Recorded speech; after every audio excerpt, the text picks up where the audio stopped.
Alright, now let's look at number 2. Same idea. So we have the square root of 75x squared y, right? So what we're going to do is our first step, our very first step is we split it.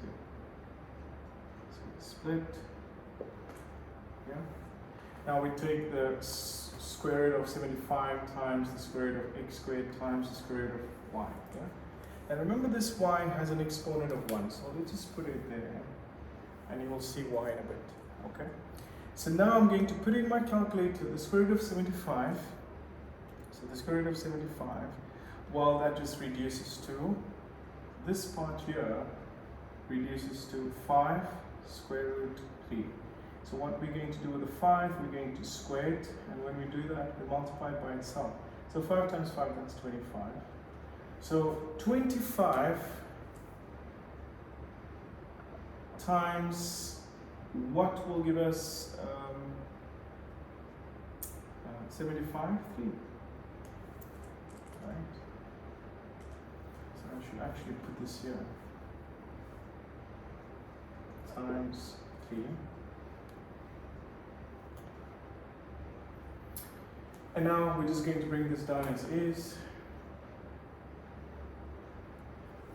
And now we're going to split it again.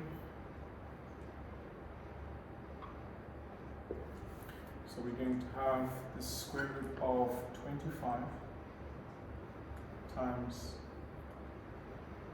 the square root of 3, and we're just going to bring this up.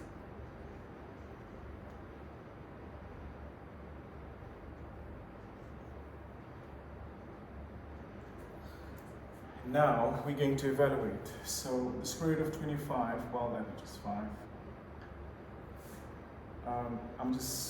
This is not a perfect square, so I'm just going to bring it down as is. Now it's understood to mean that if I don't write the multiplication, this means the same as 5 times square root of 3. So no need to write the multiplication. But if you want to, you multiply. Times. Now, this part here. Now remember there's 2 there, right? So I take this 2 and I put it under this 2 here. When I do that, then my answer is going to be 2 all over 2 times. Now we do the same thing on this side, 2. If I take this 2 and I put it under this 1, now you might ask me, now where is this 1 coming from? Well, we know that if there's no exponent, the exponent is 1, right? Remember? No exponent, the exponent is always 1. So that's why I put a 1 there. So that's going to be y 1 over 2.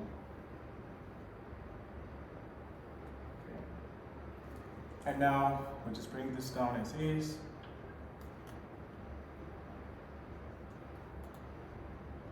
Times. Well, now we can check. 2 divided by 2, well, that's just 1. If you want to write the 1, you're more than welcome. Times,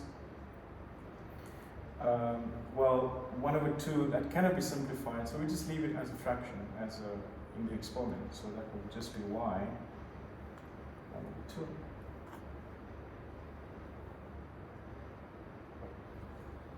2. Right?